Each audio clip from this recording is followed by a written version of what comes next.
Hi, we're excited to invite you to be a part of something truly meaningful. Purpose-Inspired TV, a faith-based streaming channel and social media outlet focused on helping people discover and live out their God-given purpose. We're building more than just a media outlet. We're creating a like-minded community of content creators, coaches, teachers, business owners, faith leaders, and everyday people who are passionate about making a real impact, locally, nationally, and even globally. Our mission is simple but powerful. Help people in every area of life. Uplift and inspire through positive, purpose-driven, collaborate on real-world projects where there's need. Whether you create, teach, coach, or simply have a heart to serve, there's a place for you here. We believe that if you're human, you're worth helping, and together, we can reach and impact more lives than ever before. We can change lives and grow together. Our numbers are small, just like all the other platforms when they started. But as we grow, we will help you grow as a family. We will work together and pull each other up. If this sounds like something you're called to be a part of, we'd love to connect with you. We can participate on each other's shows. We can partner with each other on a cause. You can get a time slot on the channel. You can be a sponsor on the channel. Let's work together with and for a purpose. Don't just watch history, let's make it. Get inspired, Purpose-Inspired TV.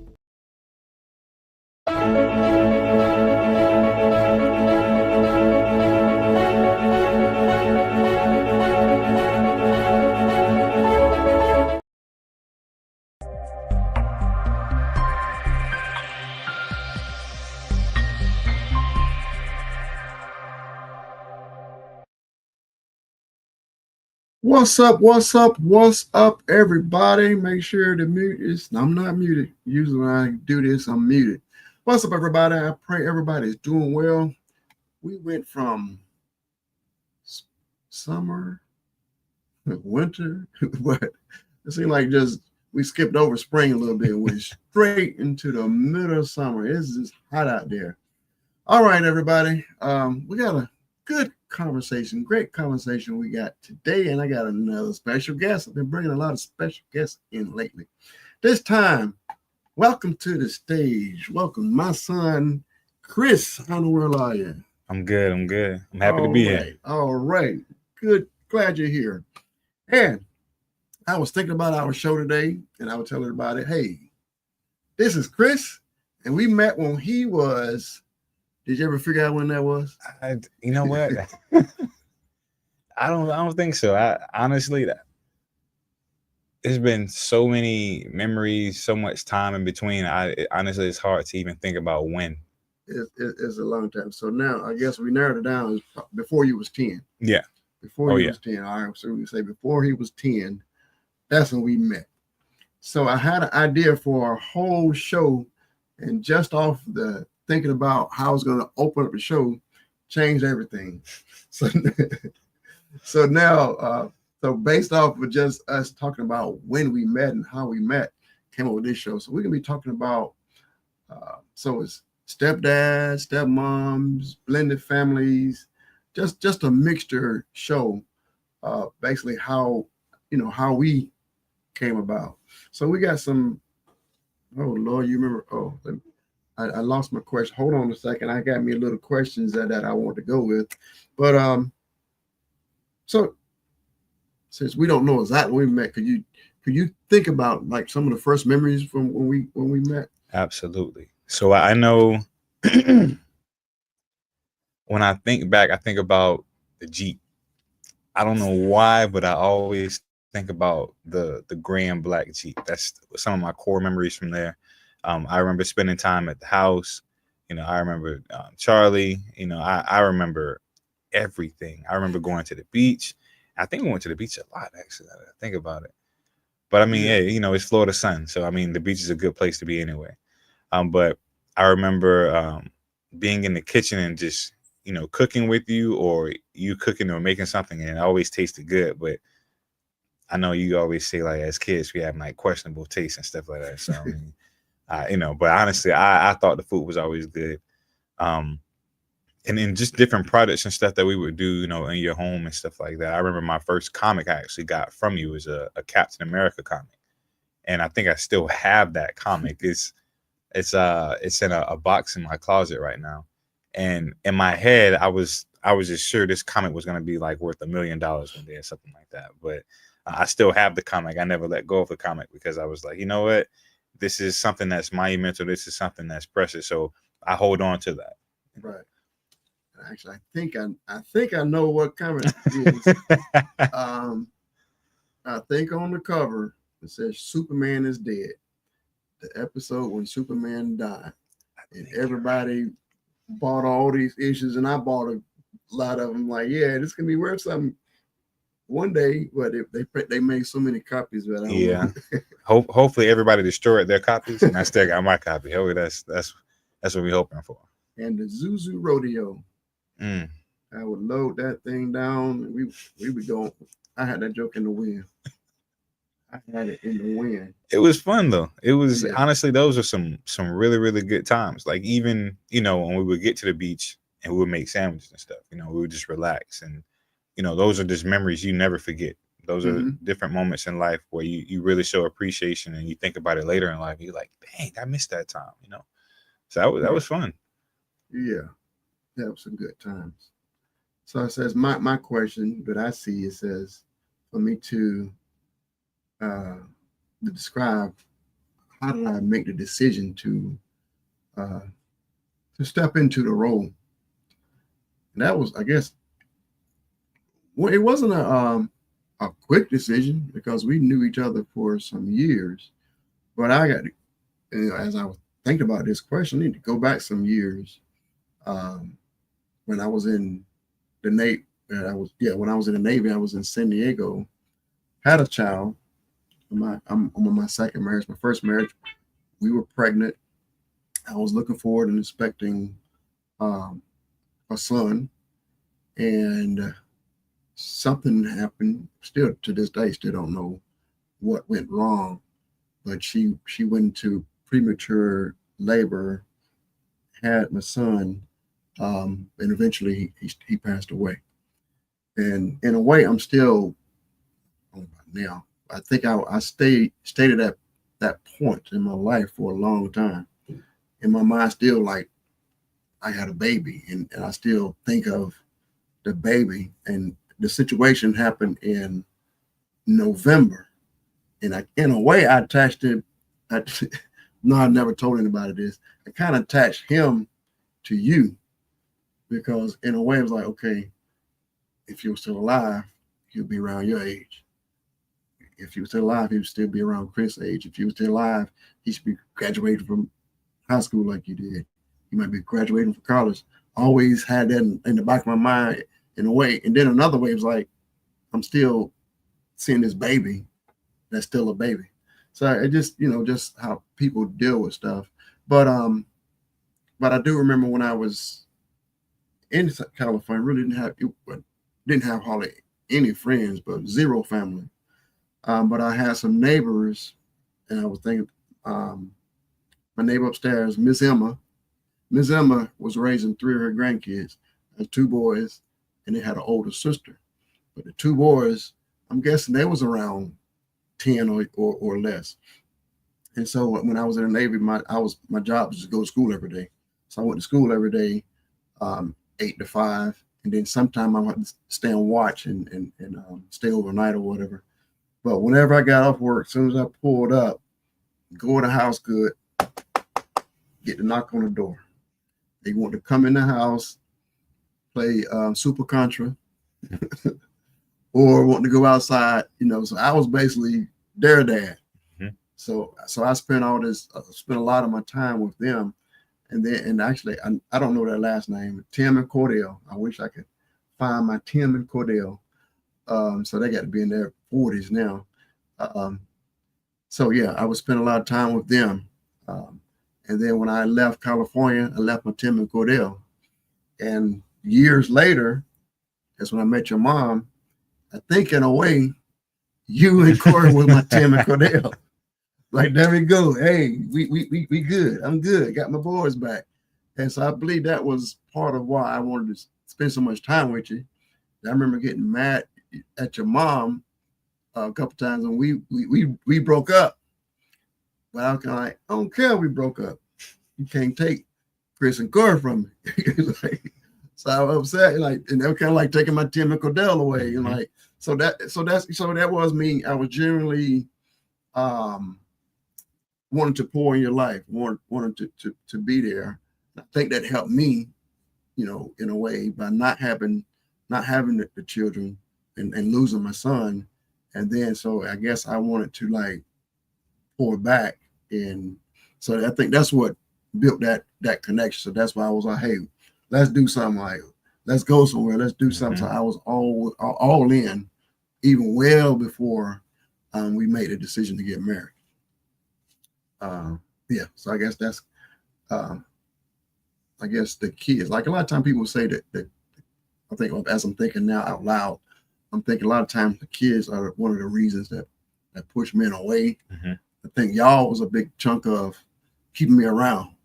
Even when I think a lot of times like, man, I should leave, I should be going about my business, I should go blah blah blah, but I can't leave the kids, like, you know. So I think I really got attached to, you know, the kids, and that helped out, I believe, in our relationship. And I can honestly say, I know myself, but China and Corey as well, you know, they definitely wanted you around it, you know, too. Just, you know, there's so many memories, you know, like I was even sitting back thinking about south of the border, you know, and that was the trip where you actually took us to Rocky Mount.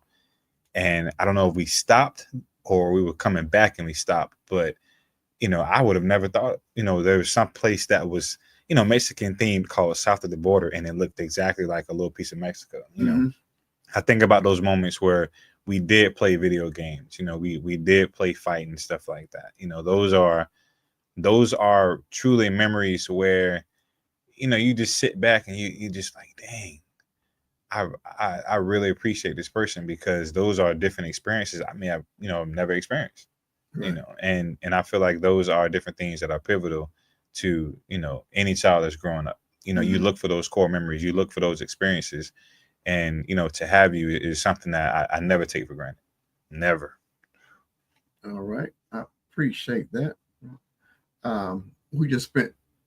Just a couple of days ago, was when I went to Daytona, and I'm telling the kids about that. South of the border, west side of the border. I'm telling them about all these different things, but I'm thankful for. I went on a road trip with Corey Jr., and that was fun. And I was gonna tell him, yes, Corey got on my last nerve, but on a scale of 1 to 10, would I go on a road trip with him again? That's 100% yes. I will go on another road trip with Corey Jr. And I need to do something with the girls, but yeah, that was a fun trip. But yeah, that's just me. I don't. And sometimes it's weird where I say it's weird. I just felt comfortable doing stuff with kids. You know, like yeah, I can hang out with adults, but still, like, are the kids having fun? Are the kids taken care of? You know, I'm thinking about the kids, and that's still like someone that I really didn't get to raise a child. You know, I didn't do the I was expecting it. That's the other thing. Going back to the baby real quick, I was expecting the up all night, the baby's crying and changing diapers, and then watching the child grow up and all that kind of stuff. So I was expecting all that, and kind of like it was taken away. But I believe instead of getting angry, I think I just felt like I'm just so into other people's kids, other kids. So I think that's how I feel like I've been over the years, just like trying to show and teach and just be there as much as I can. So yeah, let's move a little bit further. So whatever do you know of any initial struggles and misunderstandings that was, that came about when I became, when we did get married, probably sometime before when I was starting to spend more and more time, and then we finally decided to get married after 100 years. But so do you remember any kind of, struggles? Honestly, I don't think you had really, any struggles or mishaps or anything with us. I honestly thought we made it seamless. you know, and not trying to make it sound like it's like mechanical or anything like that, but you know, my mom was like rough, you know, but she was rough because it was just her. So, you know, obviously, you know, your parenting and her parenting are gonna clash because, you know, you didn't have that experience where you had someone that was just like, you know, you have two boys and a girl, and you're parenting them the best that you can. And now you're coming in and you're just trying to fill in that void where you don't have to parent as hard. Let me, you know, kind of do that. So I actually thought about this a long time ago. You know, I know my mom, you know, she was a strong parent, but she had to be a strong parent. And then when you come in, you know, you're a strong parent, but you're a little more like, hey, you don't, just relax a little bit. So I thought about it and I was like, they probably go head to head all the time. And they can tell me they don't, but I know they do. You know, and I can probably say you probably saved us a lot more times than we thought. I know for me, it kind of clicked a little earlier, but for Corey and China, maybe not so fast. And you know, now I feel like that's probably where you had to fill in and say, hey, you know, let's relax for a little bit. Let's think about what's going on. It's great. Yeah, it's funny. Yeah, she always say I'm laid back. She don't say I don't take it seriously. I guess what she say? She said I don't let stuff bother me. And on the inside it can be, but at the end of the day, you know, I still have that kind of like that trust in God for one, and still like, is this particular thing gonna cause the end of the world? Or this thing gonna cause life and death? It's gonna kill you. Nope. Okay, we ain't got to pull your hair out about it. So yeah, I was more, and still I'm kind of more laid back. But I remember a situation between you and I. And I don't think I had a situation with China's dad. We cool now, but I remember I felt him flexing. You know, I think I had to ask him permission to take him out of town. So I think I took you and Corey out of town a couple times, but one time I took China with me, and I had to go through her dad. I don't know if that. Well, anyway, I just remember one situation where he was. I don't know how he did describe it, but I guess it was testing me. Yeah. But then one day with you, I can remember I had no idea. I know came to y'all's house, when Sharice was at work, and I was working on the computer or something, but you wanted to play. So you ran in there, you hit me like, no, let me finish this. Then I come. Ran out and came back in. No, let me finish this. Then I come and play. You came again. I don't know how many times. You came once, and then I was like, I couldn't take it no more. I was like, I told you to stop. And I ran and chased you into the bedroom. And somehow we started wrestling. And I was holding you on the floor. And I think I was telling you, don't do it again. And you was like, I'm not saying it. I guess I had to get Corey and China to tell the story. But I know I was holding you. And I was, in my mind was, I'm getting tired, but I got to get this guy to say he ain't gonna do it no more, or I'm gonna lose, and he's gonna remember this the rest of his life. And he's like, I'm not gonna do it. And like, I ain't letting you go until you say you're not gonna do it no more. It was until you say you're sorry, something like that. I don't know were you sorry, but you're not gonna do it no more. And you was like, and you was like, and I'm like, I ain't letting go. I'm holding on. And I was China was like, just say it, Chris, just say it. And I'm holding on. Boy, I'm getting tired. I was like, Joe, you can't let go because you can do it the rest of your life. So we went through that struggle. I don't know. It seemed like that was like for 30 minutes. I was stubborn, wasn't gonna let go. You were stubborn, wasn't gonna say it. So we just on this floor. And I don't know what result. I don't know that you finally said it. I think you finally said it.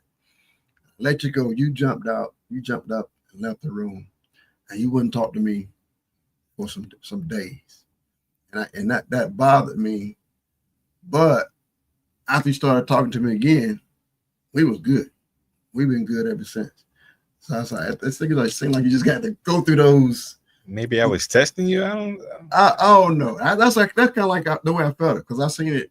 I've kind of seen that situation in other kids. You know, sort of kids. Like, yeah, you got to go through that testing. Well, not all. I sure didn't test my mom or my dad, but I've seen kids do that. I've seen them get to that point and where they test their parents and see how far they can push them. Mhm. And I thought that's where we were with you and I. I thought you were trying to see how far you were gonna push, and then I'm like, I got to stand my ground, Mhm. but I didn't really believe in spanking or nothing. So it won't be, I believe how does it? I believe in spanking. I don't believe for me to do it. If your mama wants to spank you, she can have at it, but I wasn't gonna do it. Even if she say do it, I still want to do it. So I felt, okay, this is my time right here is to hold on, not let go. But I'm like showing that I'm an adult. It was this part. I'm an adult. I'm the authority figure, and that's pretty much what was it. And I feel like if I don't establish that, it's gonna be bad. All right. And so I think that's why I held on. And like I said, yeah, I don't know how long, but yeah, you were mad a while. You were mad, and then all of a sudden we were cool again. Everything was on. I was like, okay, I guess he got over it. I guess we ain't got to go through that no more.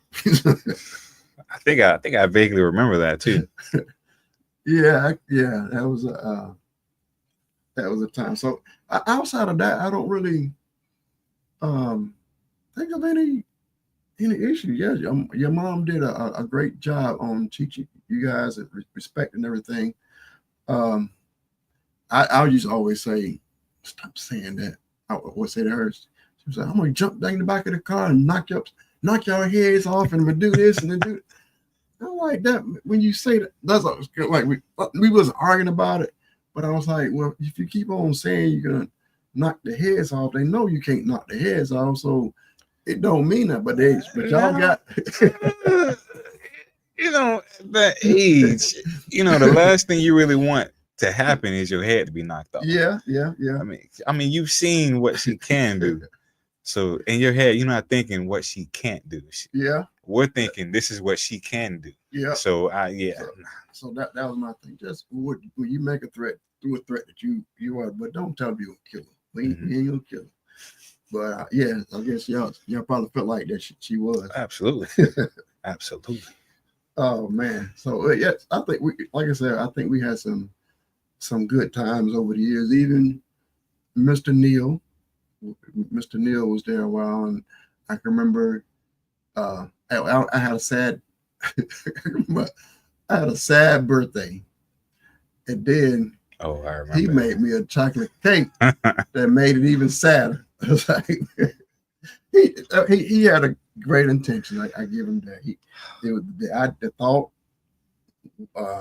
was great, but I don't know if you remember that. You remember the cake? Was it the pink one? I know you said it was No, I think this was a chocolate one. I know it was lumpy, and I think the one thing I know, because I haven't baked the cake in a while, but one thing you do, the cake needs to cool off first before you put the frosting on it, Mm-hmm. or the frosting is going to be melted and going to run right on off of it. And I think that was part of it too. It's like it was a lumpy cake, and all the frosting had melted off of it. And it was like, all right, Joe, I baked your cake.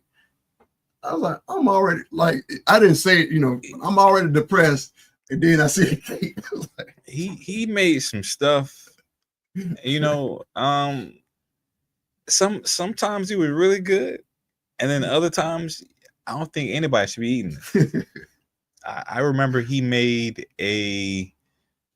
used gravy sauce, and he put like pink frosting in it. What? And I don't know if he was trying to like make this new dish or he wanted to change the color. Both were wrong. All of it was wrong. And as kids, we try it and then we say, hey, if you want anybody to hurt your feelings, a kid will do it. A kid will do it. Because I remember telling him this is the nastiest thing I ever had in my life. So, boy. Well, yeah, it was some good stuff. But I do remember one dish I call a boiled steak. But basically, like kind of what you say, he had to the gravy, Mm-hmm. and he put the steak inside the gravy and cooked the steak throughout with the gravy. I'm like, came out pretty good. It was like, good. Oh wow, okay, let's try that. I remember that. But so yeah, it was some good days, good times, and but I would say it was a lot. It was a lot of years. I always pick on Sharice and say, man, it took a long time. I think we went through that, but was it 10? I don't say 10. Was it 10 years before we finally got married? It might have seemed like it. Yeah, I think so. It was a long time. So that was a long process. So it wasn't but hey, what made you decide? Like it wasn't like one of those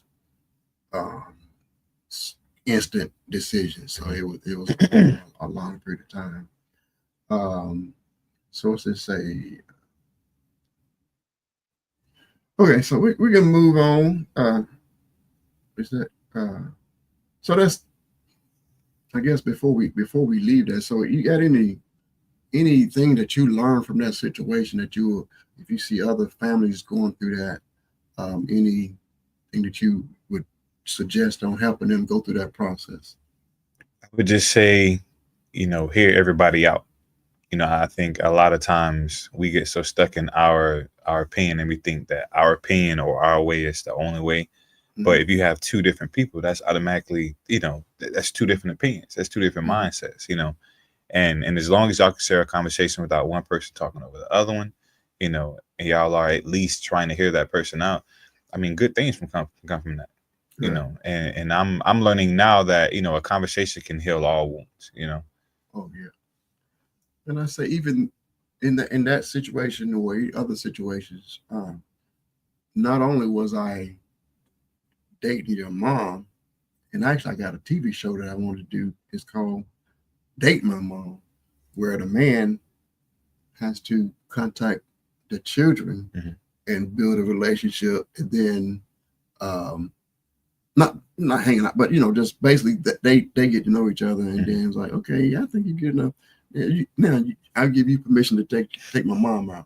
Just a fun twist on dates. So starting with the kids, but when you're talking about the step relationships with stepdad, stepmom, so the stepdad, not only is he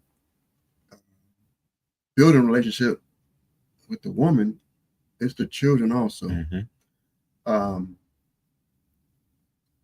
Now, I guess I'm just a question I've asked myself. If I had the opportunity to do it again, would I do it again?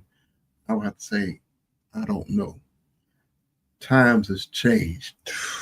Times has changed, and people have changed, and it's so many things out there. What I mean by that, like even, well, one thing I probably would, since y'all,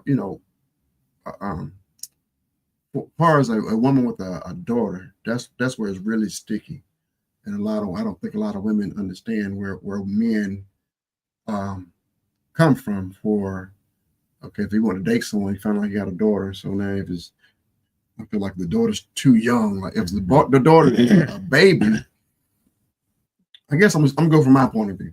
I'm there for me, and I believe a lot of men believe the way I believe. If the child is between newborn to maybe 2 or 3, I wouldn't touch that, because that relationship is still fresh. That baby is new to her. That baby is new to the baby daddy. And at any moment, they could probably get back together. Mm-hmm. So I wouldn't touch any situation like that. And then even the elementary school, I would maybe, to get to know the child at an earlier age, but at any age, it's rough on a new man coming into the picture.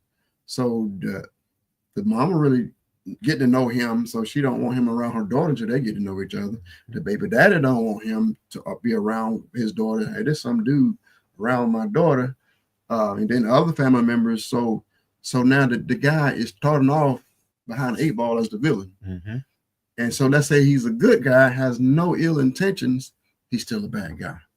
And maybe some situation might go down, he's in trouble. Now let's say the guy that does have ill intentions and needs to stay away from the child, so that's a bad situation. So it's kind of like a lose-lose situation when I'm talking about nowadays for a guy to date a woman with a daughter. I really don't see a age where it's best for him to come in that situation. Yeah. I mean, you're really stuck. When you even think about it, there's really no breathing room. You kind of have to wait until she's a lot older, and by a lot older, we'll say, probably out of high school and in college. At that point, because now you're dealing with an adult at this point. But like you said, having that early age range, there's always the possibility of getting back with your baby dad, and then it's just the way society looks at things sometimes, especially when you're in the elementary and middle school age, as someone that's coming in and trying to be a father to a daughter that, they didn't, help make. It's sticky.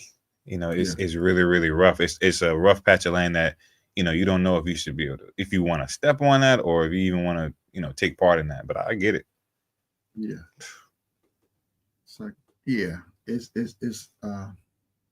that's just real sticky. So like I say, as a stepdad, I think it's a little bit easier, but still these days it's hard. But it's a little bit easier for the son or some sons.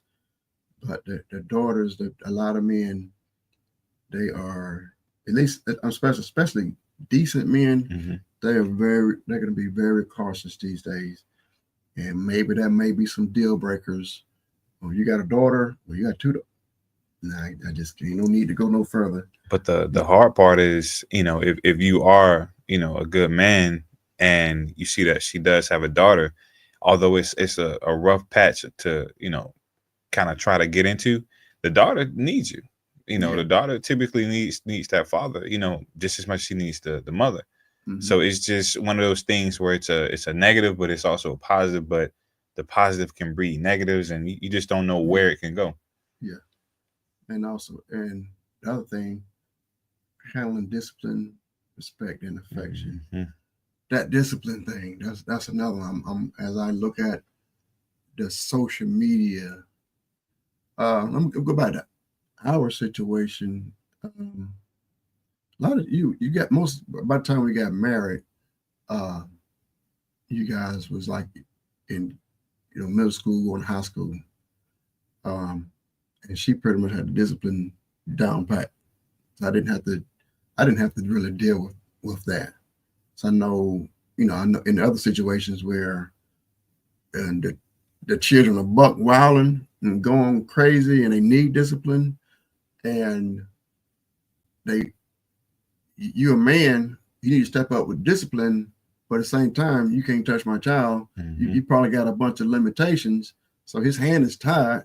So that's a bad situation if a man coming along and the children don't have discipline, the mother doesn't have them under control, and then you really, as a man, you don't know how to navigate in the discipline thing.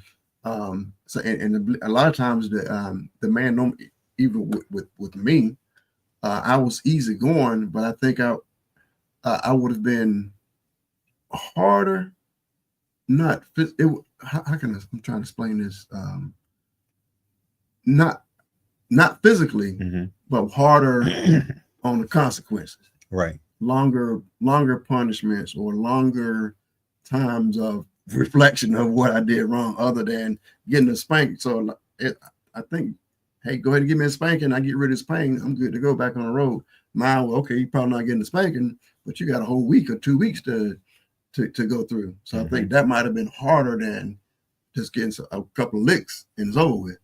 I think with that, it's one of those things where you also have to tie in communication with your partner. I think, obviously there's always going to be that gray area with discipline, because the fact of the matter is discipline is a short conversation. It should really be a longer conversation. It should be one of those conversations where y'all are in the same room, maybe y'all are, laying in the bed, and you just bring up a situation that may pop up. And this is one of those ones that can be the worst possible situation. But y'all are actually actively talking about what you want me to do, what you're going to do. That whole discipline thing. The terrible part is it doesn't necessarily pop up when it needs to. It's sporadic. You might have the kid might have went and hit the neighbor's kid, and now they're running past you because they're being chased, and now you're looking like, all right, I know what happened, but how do I handle this? And you don't know because y'all haven't had that conversation, Right. you know. But I want to say discipline also matters, you know, based on the child as well. Yeah. You know, I would say, you know, I got my share of butt whoopings, but it got to a point where the worst thing I can hear my mom say is, you know, I'm disappointed in you. You know, the worst thing you could say to me is, I'm disappointed in you. And that would hurt worse than a butt whooping. Because now I know I really messed up. You know, but I will also say, you know, like I said, it just depends on the child. Some children, they can get that verbal, hey, I'm disappointed. Some you have to take something away. Some you got to whoop their butt. You know, it just depends on who you're dealing with. You know, you can't give somebody the same punishment and think it's gonna hit the same. So that's 100% true. I can remember my 2 nephews. I'm trying to remember. They was buck wilding. They were buck wild, but I still would spend time with them. But I remember one time I took them to New York City. Took them to New York, and I can remember the whole trip. They was, oh my, I just can't describe how bad they were. The whole entire trip, and I'm trying everything to try to figure out some way to discipline. And like I said, I'm not a person to give spankings, especially other people's children. So I got to figure out another way. I tried to bribe them, like if you good, I'll give you money to spend. I can remember one day was in the wrestling. I'm gonna give you some money. We can go into the WWE store. I'm buying you something from the wrestling store if you be good. That didn't work.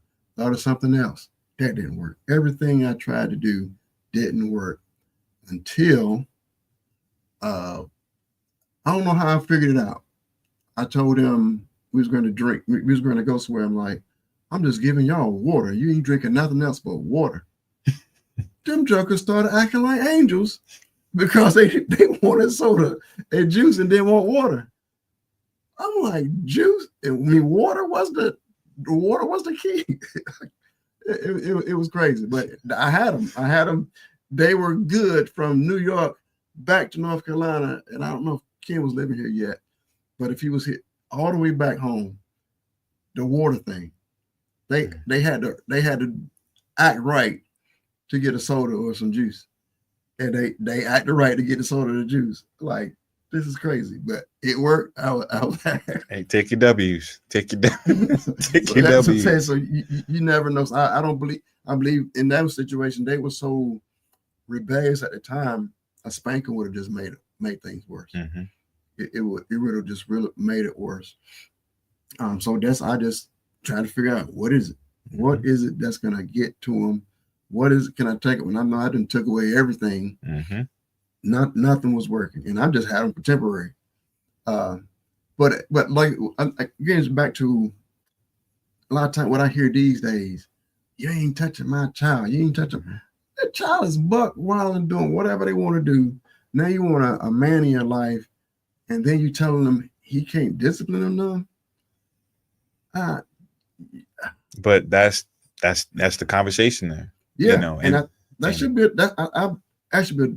I consider that a deal breaker because if you already got hell in your house with your child, and then you're going to bring another man and saying he can't discipline that child, either one, the male or the boy or girl, if they know that they're not going to get any discipline from this person, I'm not getting discipline from my mama. No, that's just hell to pay. It is, and honestly, they just have to be more diligent in finding somebody that's going to be okay with that. And with you saying it's a deal breaker, that's okay. That's 100% okay, because if you live by a certain way and you do certain things, and people always say, hey, we're a package deal. It's the truth. It's the truth. So you have to understand that, hey, you may act a certain way, but your children may act a certain way. If it doesn't align with either side, if either side doesn't align with how I move, then it just kind of is what it is. Yeah, we got to get out of here. Yeah, and one of my notes is saying what kind of advice for stepdads in a similar situation.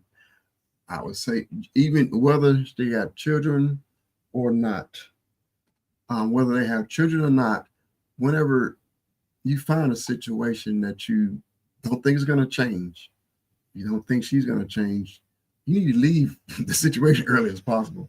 Don't continue on in this, in building a relationship when you're knowing there's issues, or you see you got problems. Or let's say with the child, you have problems with the child, you have problems with the baby daddy, or you have problems with multiple baby daddies. You need to figure that out real soon and say, no, that no, this not going to work. Don't force it and then get into a situation and waste years and break the children's heart when you knew that you had issues in the first place. You shouldn't even build anything when you knew it was shaky grounds and no foundation. Especially if they tell you you're not going to be able to discipline my child, you're not going to be able to do anything. Why you still there? You know that child need this. That's just people not understanding that, not only are you investing time in this man or this woman, but you're also investing in these children as well. Oh, yeah. And with that, there's a territory you got to understand. Hey, time is truly an investment. Time is truly an investment. You will never be able to get that second or that minute back. And if I just wasted it, because we didn't have that conversation, or you feel like I can't do something that needs to be done, then I just wasted time. Right. And I wasted it however many ways. So. Yeah, it's crazy. So we're gonna move on to another segment. When as I grew up, like I said, I had a stepdad. My mom, just a couple days ago, we just lost her last year, so we just spent a year. So that's like a year and 2 or 3 days. But she had my sister first, then myself, and then she got married to my stepdad, and I thank God for my stepdad that that was there. But so anyway, I know about that. Growing up with a stepdad, we really didn't have that. Look, we had a whole lot of chaos growing up. It was a whole lot. It was. I don't want to make it sound like it was always bad, but it was some chaos for some years. A lot of stuff didn't click. So when I left home, I was like, I don't want no house with a whole bunch of yelling and screaming and fussing. I didn't want that. I'm telling you, no. When I leave here, I'm not gonna have no house like that. So that's again. So if I get, like I was saying before, if I come to a house and I see all this fussing and cussing and screaming and stuff, I ain't coming back. Like, no, I don't care. Look, but she pretty and she nice. I don't care. I mean, nothing. I don't want. That's not what I want.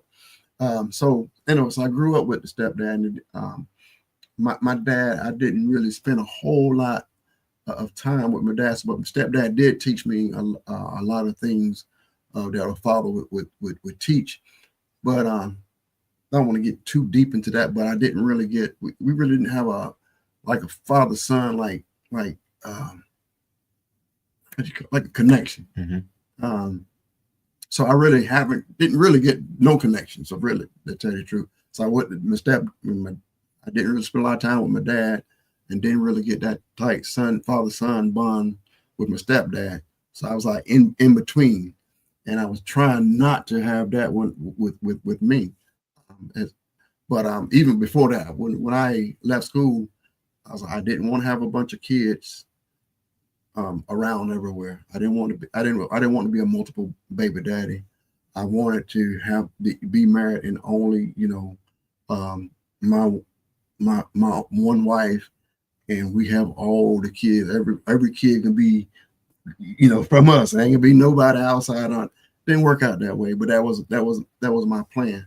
But still, the idea of a stepfather, it didn't seem like a bad thing.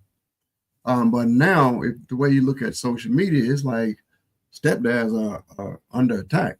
They're calling them simps and weak and soft, and not only men, women. And I saw this one situation where one video where the young lady was like impressed about the man.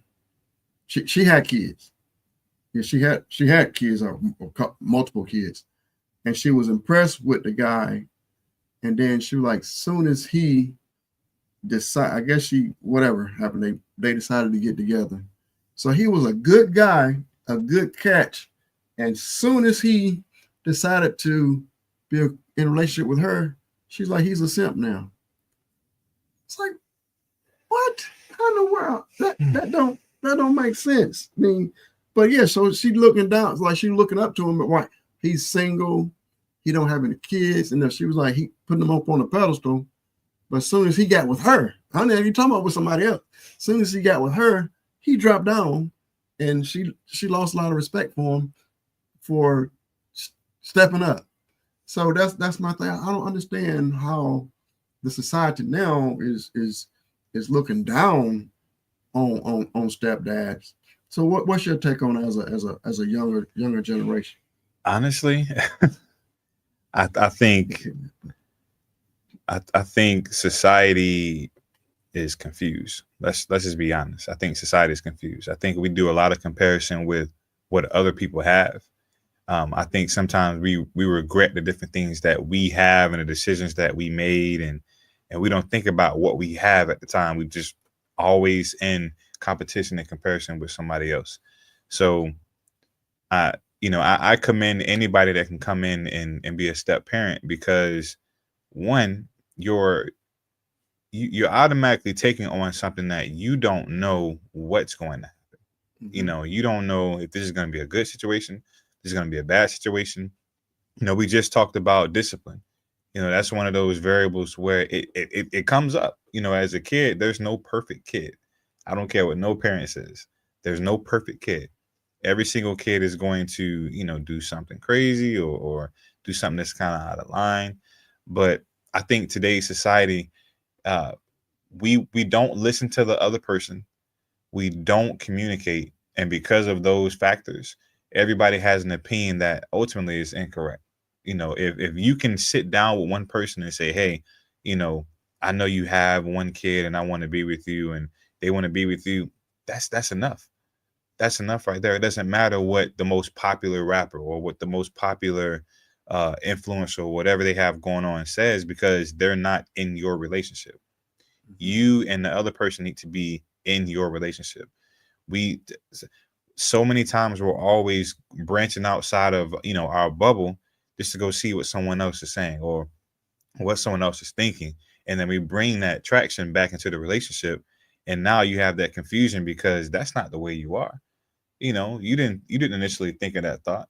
Mm-hmm. Yeah, there's men out there that say, hey, I feel like you're less of a man if you do this, and okay, that's cool. Let that be your thing. You go Mm-hmm. hunt down that woman that meets all the qualifications that you want, and you go meet that man that meets all the qualifications that you want.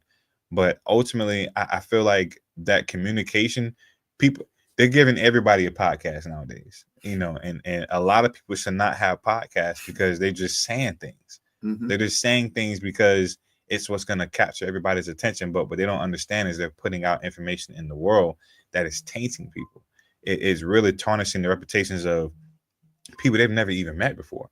I'm pretty sure there's situations where you do have those households where you have a stepmom that comes in, and then she looks at this podcast, and now she's on an entirely different degree of thinking, because she just listened to this man say 1,000 times that, if you're single, you shouldn't go to, or you shouldn't be with someone that has a child, and now that's making that relationship rocky.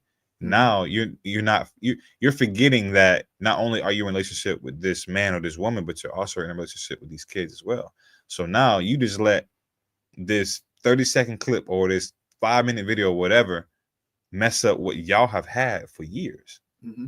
And I think nowadays we just need to just get off of social media just for a second, just let it do its thing, and have our own thoughts for a second.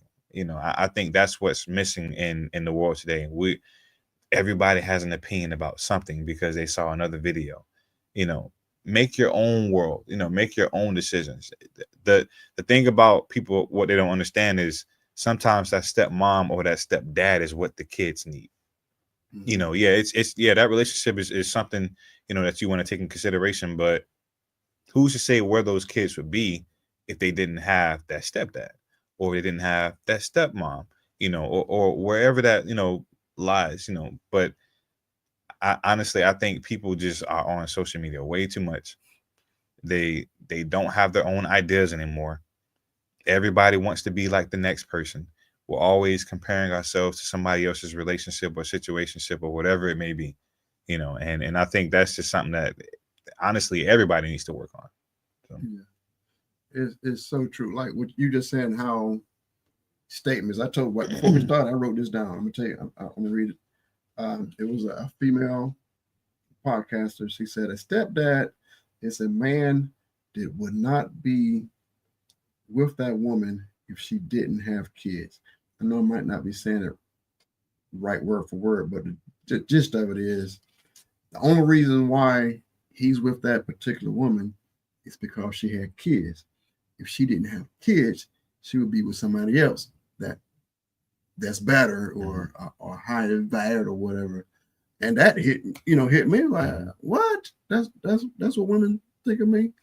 And then the situation where the man is some men are called simps. Or yeah, you date, you get with a woman that's got kids already, you less of a man, or you can't find nobody else to date, so you got to go find somebody that's got kids.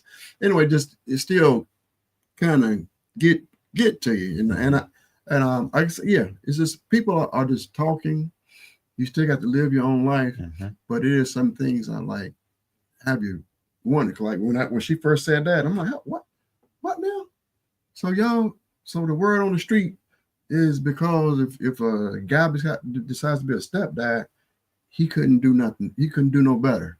So it's like you jabbing something, but a lot of lives are benefiting for stepdad stepping up. The other thing, a lot of dads should go back home and step up and be, their own dad. But a lot of men are stepping up, but when they hear some videos like this, statements like this, it's like, I'm not going to be a simp. No, I ain't.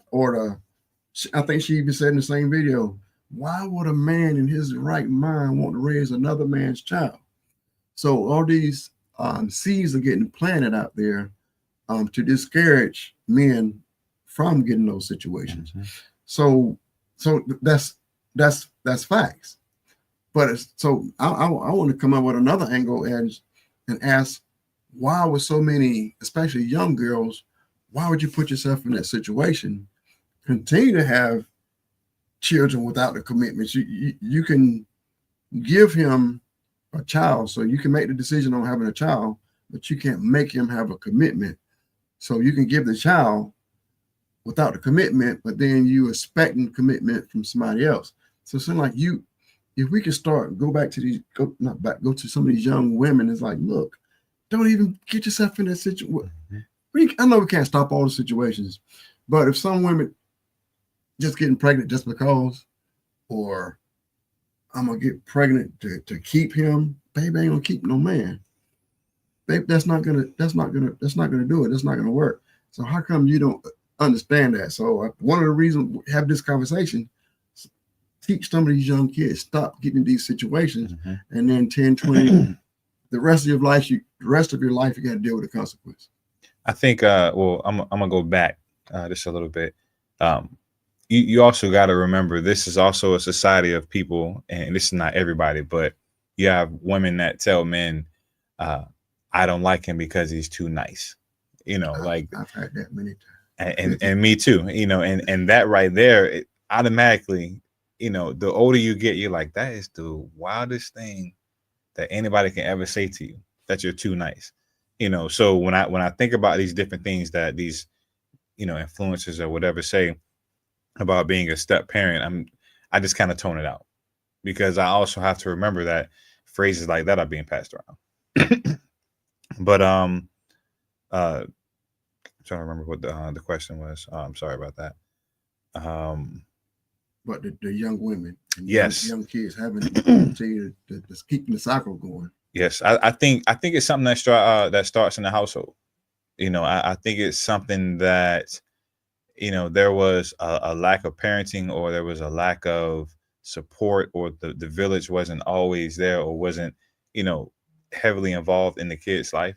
I think that village is imperative to raising up a kid. It's not Yeah. only what's going on in the house, it's also what's on that television, what's being told to them when they're at school. You spend so much time at school, and literally school can undo what a parent has taught. you know but Mhm. I think I think another reason why that cycle is continuously going is you just have so many people out here that are high status. They're messing with these big name people, or these people that are seemingly rich, and they're hoping for something similar to that. And they may not innately say that, but essentially that's what it is. They're hoping to get swept up by this person that's going to be on the same status as this guy or this girl. And honestly, I don't know where the disconnect is, why people don't understand that you know you don't want to put a child in a situation where they're not going to be as fortunate as they can be. I'll never understand that. There's statistics out there that literally says a child thrives better in two parent households. Mhm. But we're in a society now where people are just having kids just to have kids. They're having kids for financial gain, or they're having kids to hurt somebody, or they're just having kids because they think that's the thing to do. And I'll never understand that. I will never understand that. But I honestly, society has a long way to go. I would say, my generation, I think because eggs are $100 a dozen right now, I think we're on that side of, what, let me just wait a little bit longer before I have kids, because this is getting out of control. The way the world is right now, yeah, it's a scary place right now to be having kids, and have the possibility of having it with someone that may not want to be with me long term. You know. Right. It's so many different situations. Again, I think that my biggest thing people don't commit. A lot of stuff is done out of order. It's like it's a foundation. It's Mm-hmm. like again, I teach the Bible, but a lot of time I try to do like stuff like this without directly coming out the Bible, but still teach the Bible. But it still goes back to a foundation. Like your parents is a reason why, hey, let's establish a solid relationship before Mm-hmm. we bring the child in. But a lot of we're doing it backwards. Bring the child in first, and then I don't like you, you don't like me. Why come you couldn't figure out if you liked each other? Just because your body parts like each other, Mm-hmm. that don't mean you don't like each other. So that we can't even do it on the foundation. And you wonder why this didn't work out. Y'all didn't know each other, so you didn't like each other. But now you done brought a baby, now y'all got to deal with each Mm-hmm. other. But and then I see a lot of times the mothers they're still, not all the time, but a large percentage of the times the mother are the ones that are with the child. Mm-hmm. And a lot of times the men are free to go on and meet somebody else and get another family. And as we was coming up, a friend of mine was saying that a lot of times we don't address the fathers still need to be father. A Mm-hmm. lot of times they walk away. It's like either let her be single and figure it out, or let her find another man and let him take care of it. But still, um, a decent man. You looked at the Bible verse. Mm-hmm. A father still should reach back and spend time. You can't have too many daddies. So what even the stepdad can only go so far. It's Mm-hmm. like it's no matter how hard he tried to fill the dad's shoe, it's still only so far. And a lot of times the children are still longing.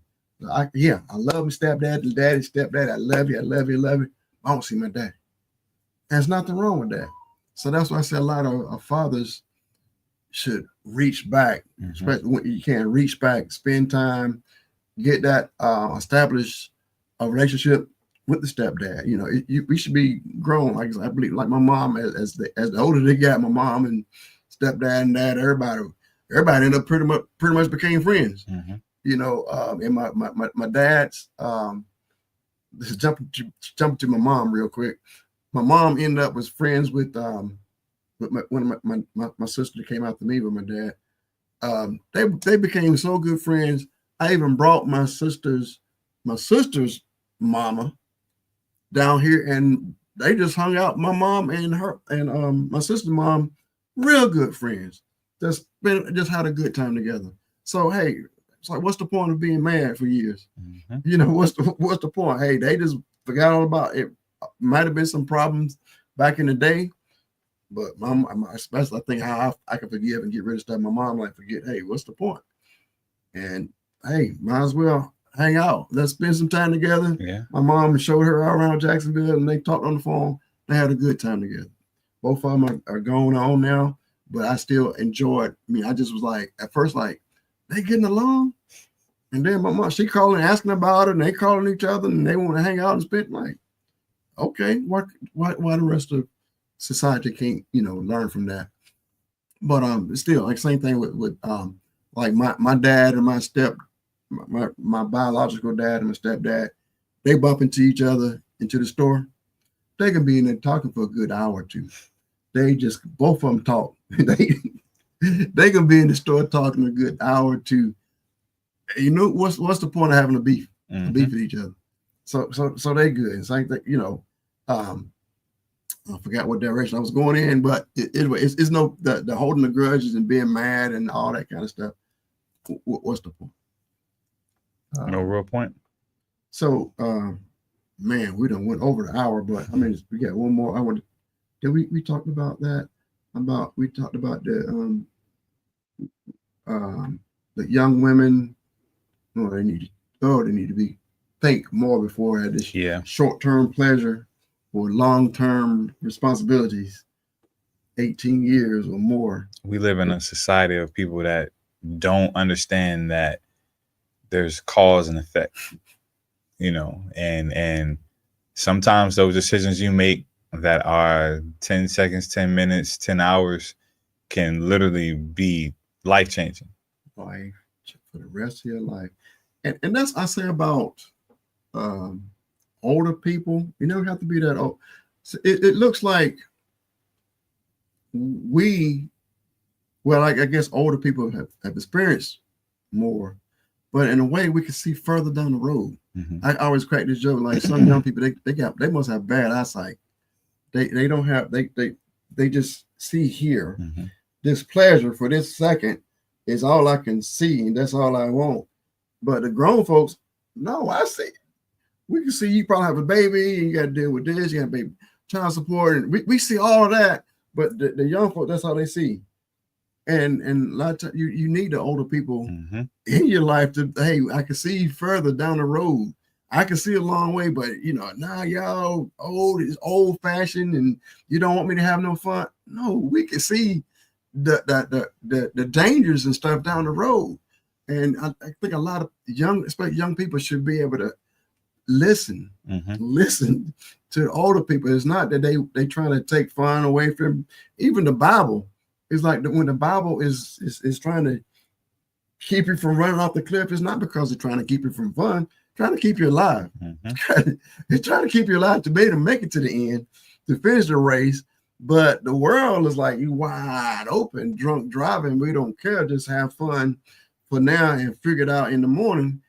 And then how did I get in this situation? Mm-hmm. But if you had somebody older, or you're not even older, somebody responsible that can see down the road, you should be able to listen to them. But like I said, a lot of people, especially our society, is teaching us pleasure now and don't worry about later. Mm-hmm. I would say, I would give thanks to you and my grandfather on that side, because I think I learned early on that it's not about what's just in front of you. There's, although it may be blurry out in the distance, I understand there's something in the distance. Mm-hmm. And I think sometimes, the younger crowd don't understand that. Like I learned a lot from you in the sense of, sometimes it's bigger than what the screen is showing you. There's a level 2, there's a level 3, you know, there's levels past this. And just like with my grandfather, you know, like those summers working with him, you know, I learned that the world is a lot bigger than your neighborhood. The world is a lot bigger than, you know, the 3 steps you could take outside your door, you know. And I just think today's generation do not understand, you know, that there's a cause and effect, and that, hey, not only is there the state of Florida, but you got Georgia, you got, you know, Washington, you know, there's a big world out there. It's not just about you. Yeah. And I wish it was possible for every American, especially every young child, to travel the world. It's night and day. One, you appreciate what you have. Oh my, that's the first. It's so many things that I did a Bible study on it. I did a Bible study and I put the statistics out there about there's more people who've never even seen a car in person than people who have a car. There's more people. So it's a lot of stuff that we take for granted, like driving a car, electricity. It's more people without electricity than people that has electricity.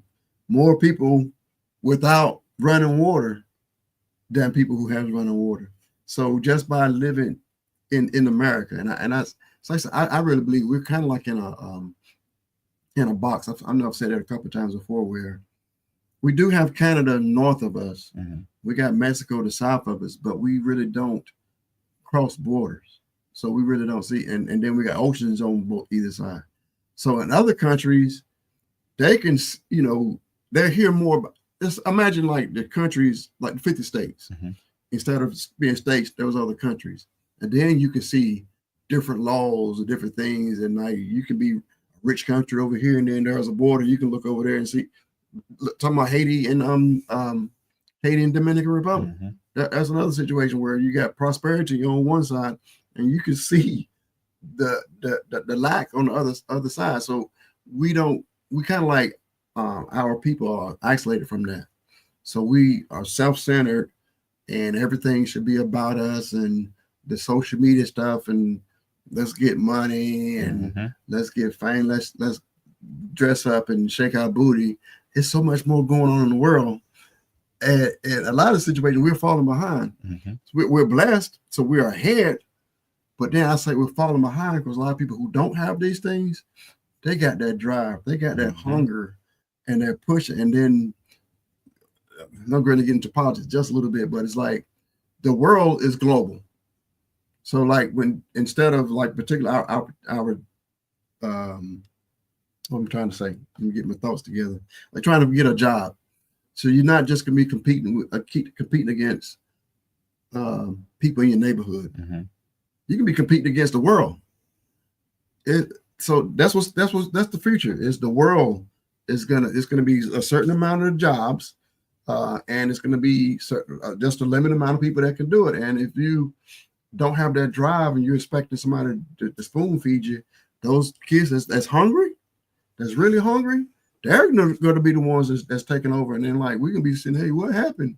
What happened to all the jobs, all the workers? That's some countries say that. Why all the technology jobs leaving America? They don't have the workers to do it. The people didn't get the education. They don't have the work. They don't have the skill set. They got to go somewhere else. So, but we still have that. Let's watch TV, watch movies and videos and stuff, and we're slipping behind, and we're gonna miss out. But then we turn around, we know how to make babies. We do a real good job on that.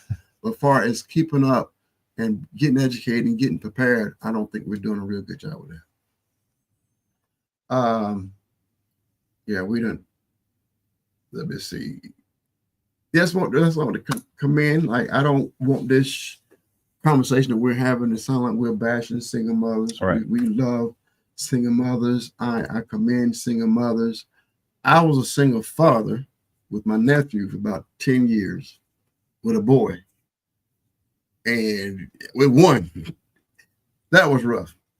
So now every time after that, when he graduated and went on, I was like, this women, especially women with multiple kids, oh my goodness. I don't know how how they. That's all I can say. I don't know how to do. I even with Sri she had a 3. I had 1, and I went through all that. But at least y'all were, like I said, she had y'all discipline. I had Ken. I'm telling the story. You a buck. Wow, he was all over the place, getting called to school. And with the drug thing, I remember me and my mom, we went through that. He got in trouble with weed, and I felt like we got punished because we had to go to this drug prevention, like, what was it? Something they were teaching us to not do drugs. I'm like, why are you teaching us? Well, so we had to go for like 8 weeks of stop what we were doing, whatever, and go to this class for 8 weeks because he was dealing with drugs, and we had to sit there and learn all about drugs and why drugs are bad and why. I know that already. Why are you punishing me? But I just like imagine how many, but the parents, especially single mothers, they're trying to get out there, they're trying to make it, and they got these knucklehead kids. Just got the school call. What your mom used to say when the school called for y'all? Called about y'all? Don't have the school call me. And we tried our best to not have the school call. But Mr. Brown, Lord. Whew. But yeah, we commend single parents. But I'm gonna jump to politics real quick because they just announced that they want to allow teachers to spank their kids. When I grew up, it was legal, far as I know, and I only remember one teacher that what you call it, corporal punishment. Mm-hmm. It was one male, one black teacher. He had a paddle, and I can remember getting paddled by that one teacher. I don't remember anybody else. But I think eventually they took corporal punishment out of school. I believe they just passed a law to put it back in school. We're in a new day. So what's your take on that? Honestly, I think I'm in between with that one. And I'm only in between because sometimes you do have that lack at home. But I'm still on the fence about, someone else that don't know the situation or don't know, the parents at all, putting their hands on another, person's child. I can see where that can be a danger to the teacher as well. We're in a very gun heavy age, and to know that your son or your daughter, was spanked or even had hands put on them, by somebody that you probably didn't approve or you don't know of, I can see where that can be an issue.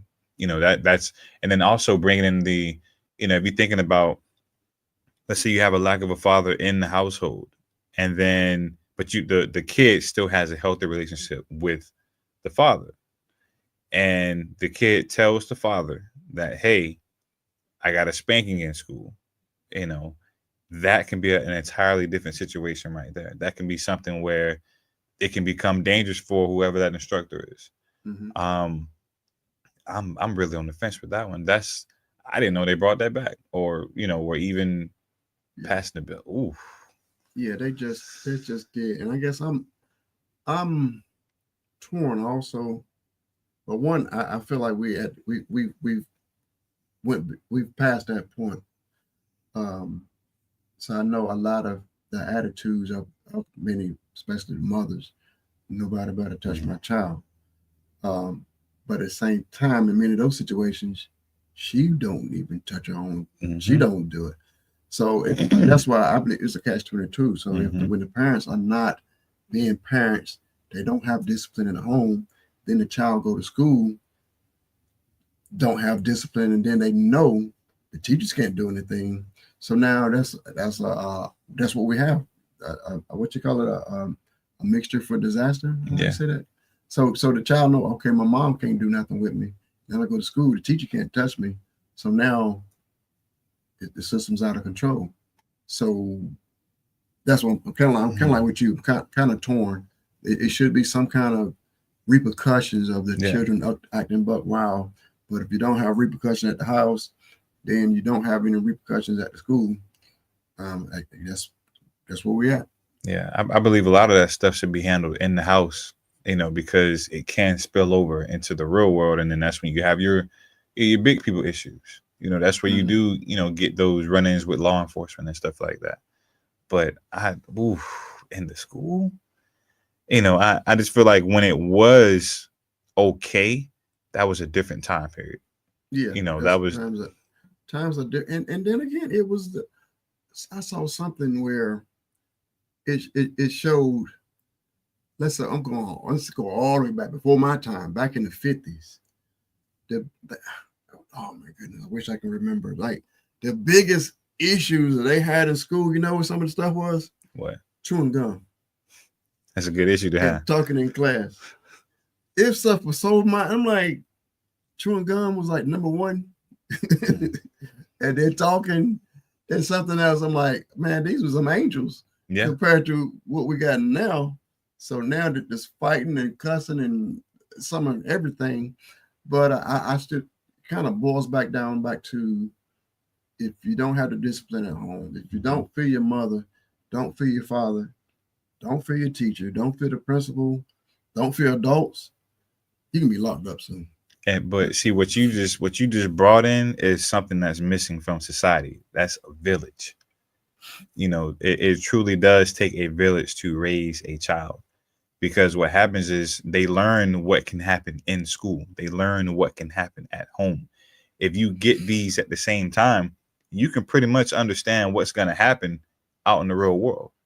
It's the main reason why people perform and act a certain way on their jobs. That's one of those aspects that will never go away. But that village is so imperative to that child that it is crazy. And it's something that's missing from parenting today, from raising children today.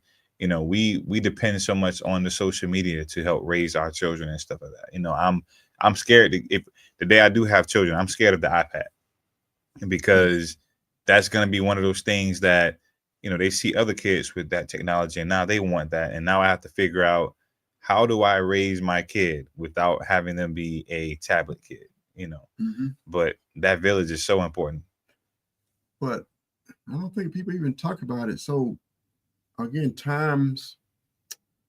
back in the day, I didn't really, let's back up some more to where the neighborhood was a neighborhood. Mm-hmm.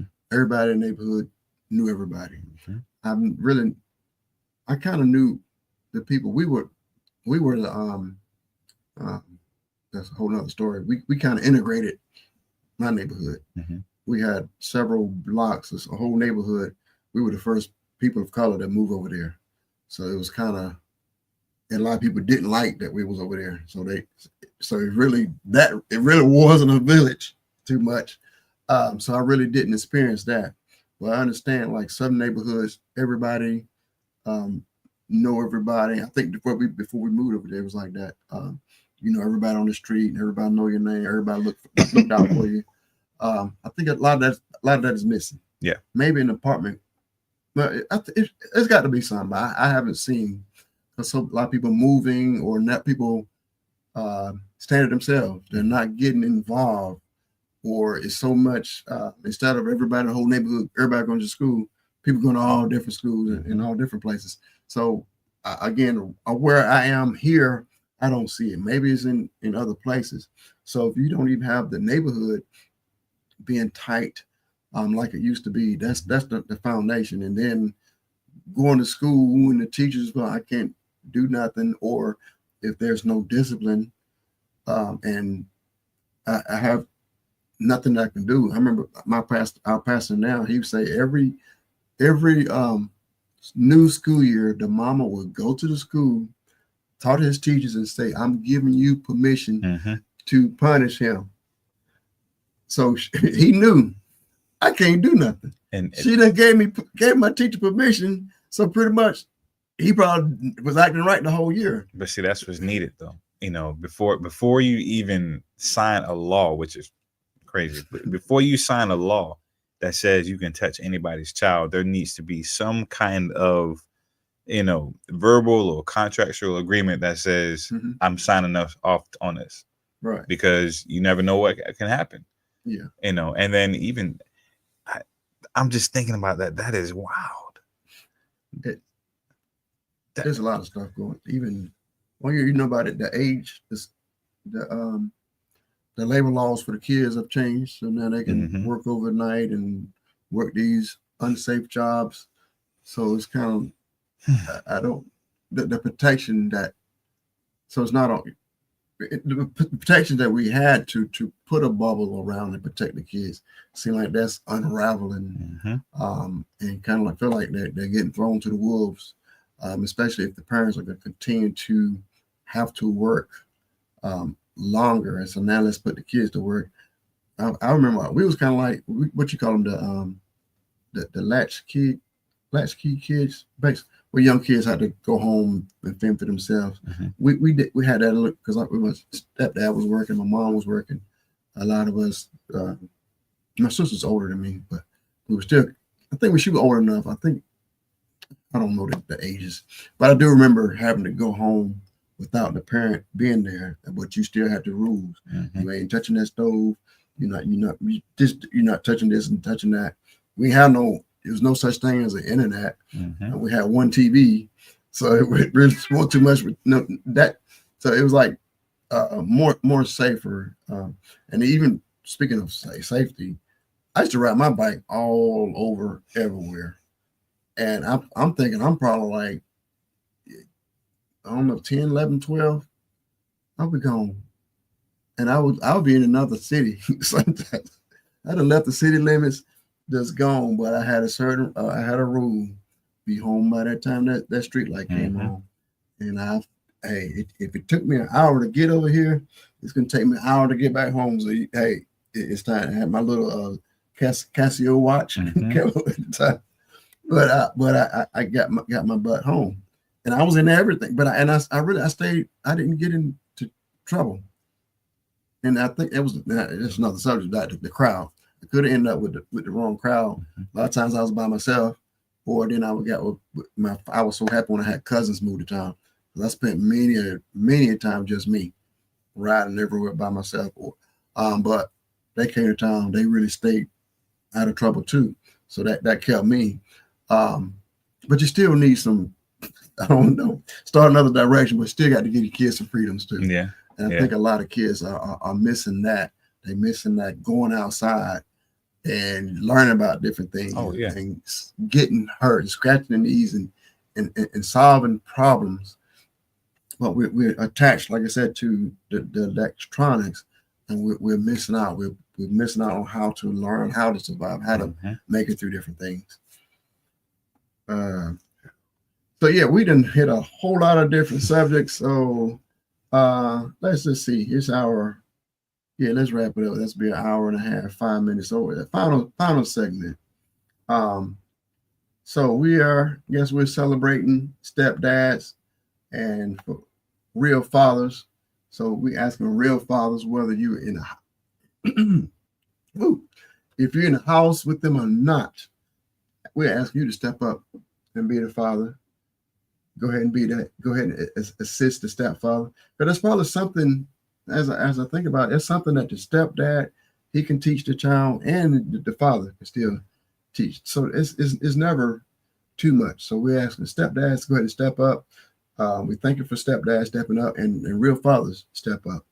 And we are also commending and patting women on the back for being great mothers, great single mothers. As a matter, I got a couple. I'm gonna go to these comments real quick before we. Well,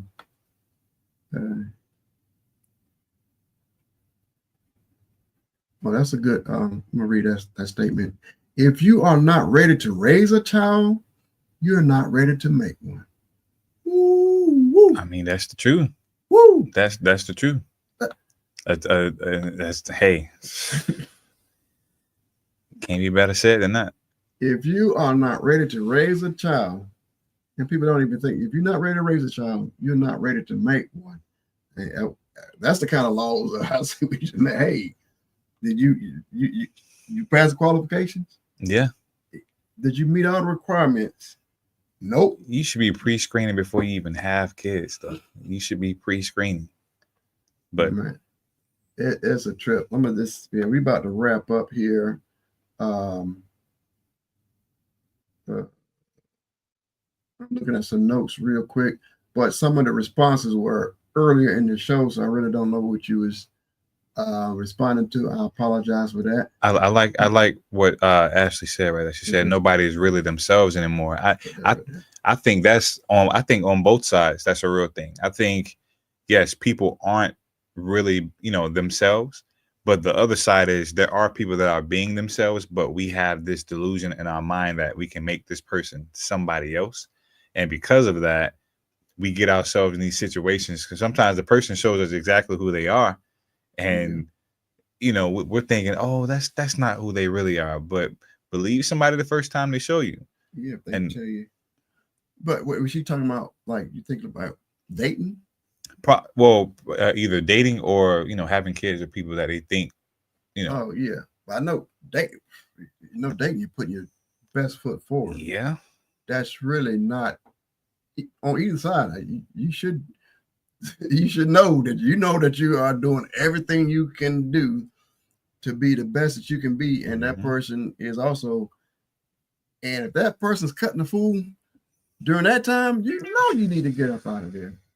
If that's the best, everybody doing the best. Like I'm putting, because that's an application. You're applying for a position, and if you messing up while you're applying for a position, and that's their best that they can give you, that's your sign right there to get the stepping. We're a generation of people that, when we see a red flag, we're not content until we have a closet full of red flags. So, and then you're mad.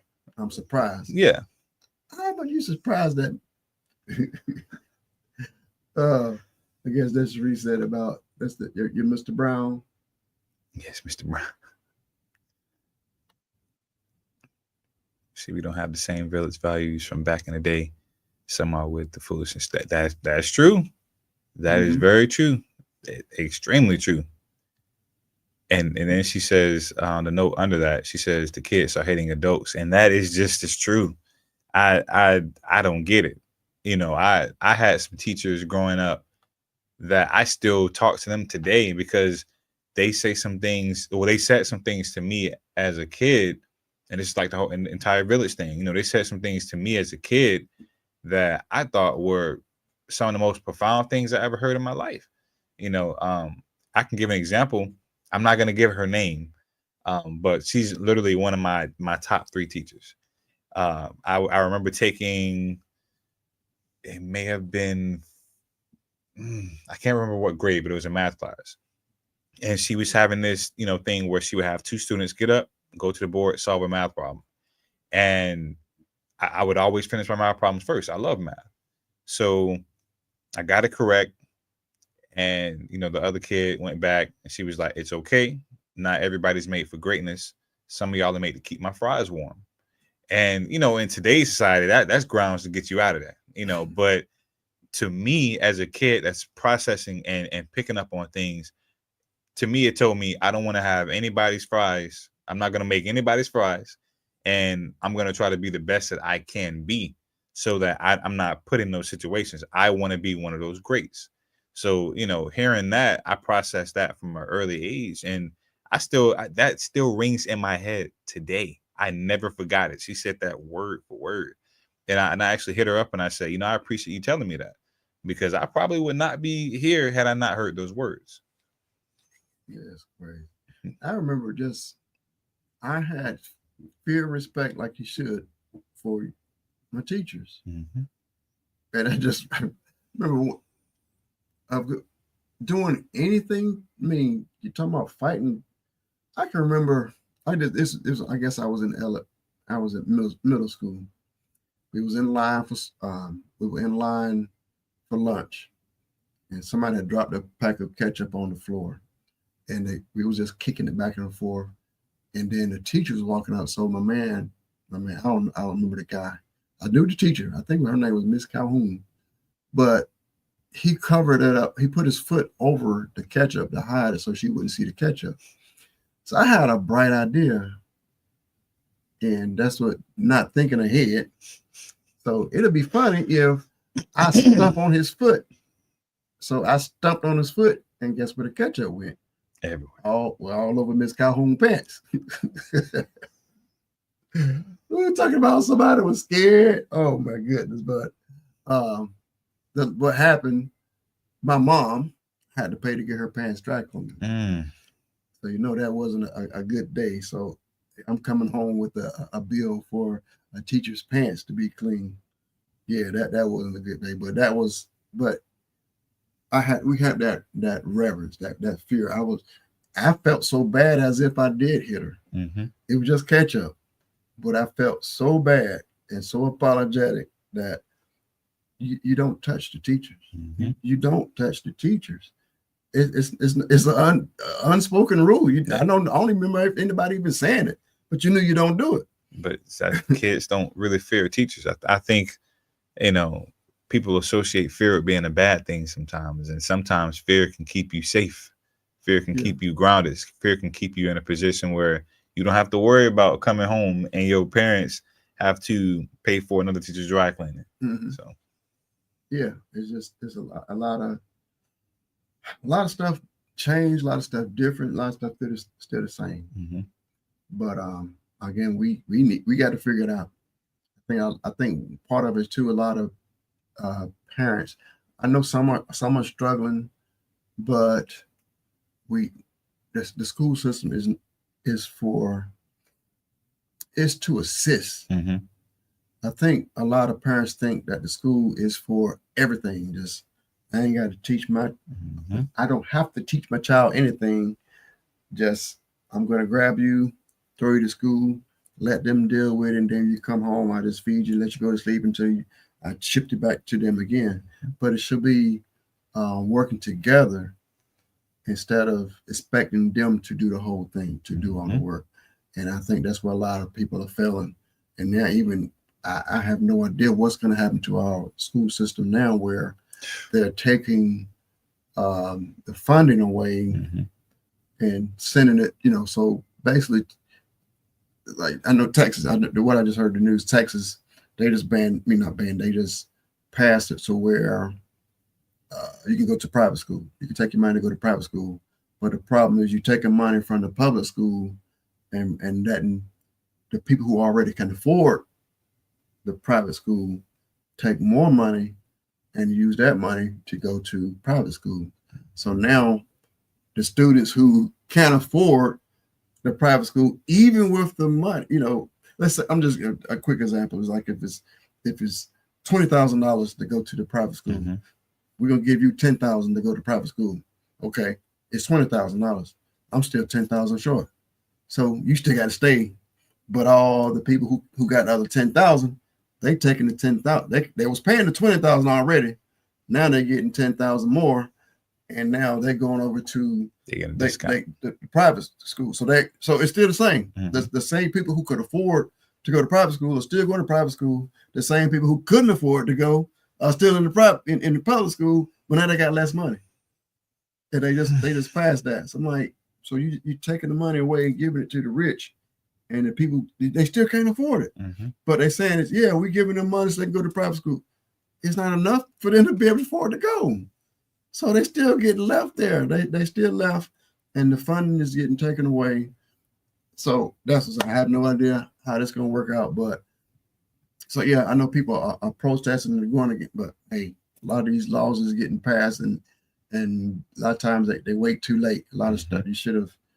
Now I'm not going to do what it should have, could have, would have, but a lot of stuff is still brought out. I mean, when it first comes out, that's when stuff should be paid attention to and dealt with instead of waiting. Now the law is passed. Now let's do something. What? They've been discussing this like 2, 3, 4 years, and you did nothing. Now that it's passed, we need to do something about it. Okay, it's a little bit late now. It's harder to turn the train around when you should have stopped it when the train was just starting to begin to move. But anyway, that's something else. But man, we done went over an hour and a half. I appreciate you. Absolutely. So any final words that you got let me see. We got hello, living proof.